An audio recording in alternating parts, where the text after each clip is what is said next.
Without wanting to derogate from the importance of this legislation one iota, it is probably worth recording that there is a certain sameness about the debates. It's a good thing, but there's a certain sameness about the debates because after the arguments of the 70s and more particularly the 80s, this country seems to have embraced free international competitive trade as a hallmark without any hesitation. Quite open to it.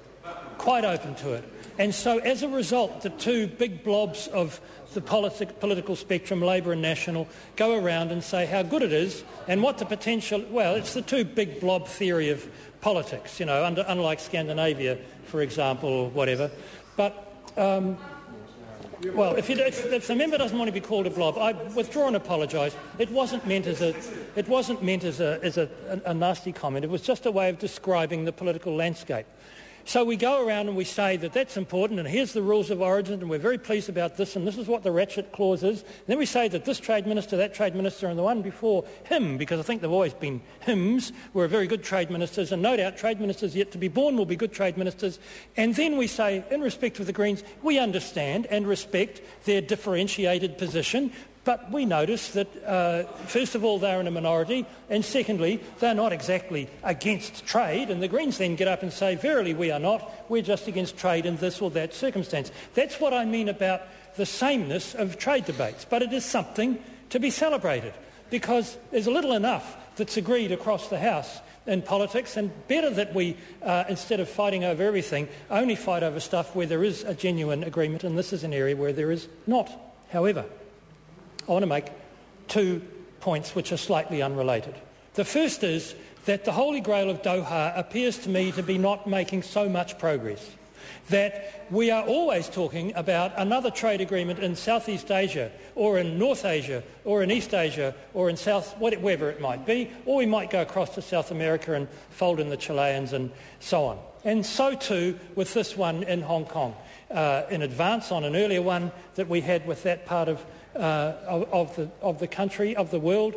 But notice that it is in Asia.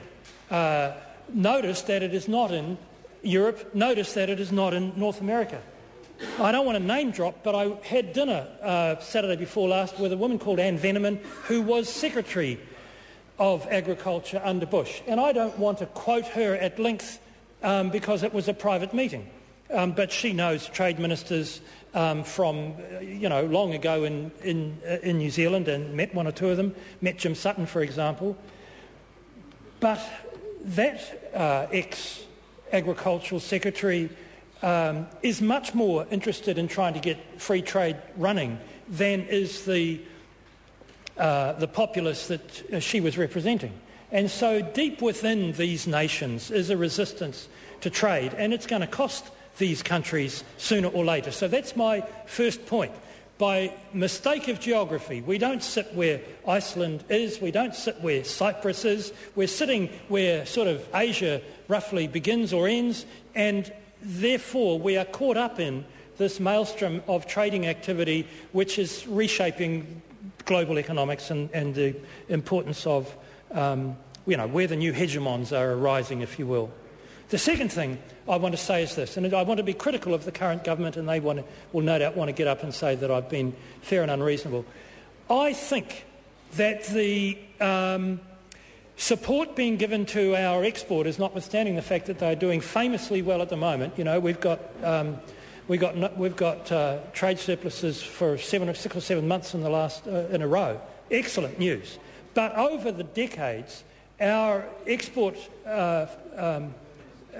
performance has been less than it might have been, which is why we're facing things like the Crayfer Farms debate. We'll always face it so long as we have a current account deficit, and when you fold it all in, if you can't pay your way in the country, then in the world, you start selling part of your country to the world. There's nothing more sure than in economics than that. So with that in mind, I wonder whether the government would consider recommitting through Trade New Zealand through Trade and Enterprise and by other means as well, and notwithstanding the great work done by Tim Grosser and no doubt other ministers from time to time, whether there could be a further recommitment to some effort here.